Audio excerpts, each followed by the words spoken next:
Rekol Dalsgaard Jakobsen, nu stendt oss her, og til dere ikke mer til silvermatchet. Det størst skuffelsen?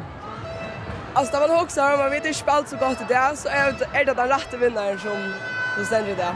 Det vill spalt det och hundan till. Så.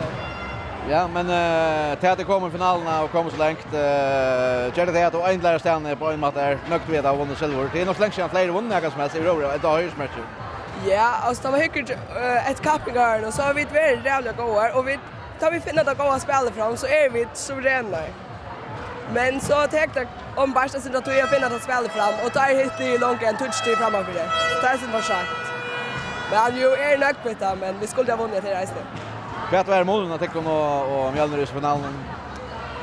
Jag har alltid att Destiny Jar här gör det här spelar det väl och vi gör få fejler.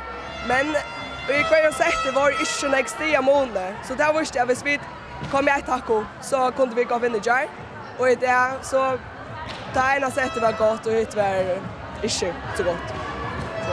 Men tider ungar så det kommer kanske störst att du. Ja, det gör vi. Nästa år. Tack för det och lycka till silver nu. Tack för det.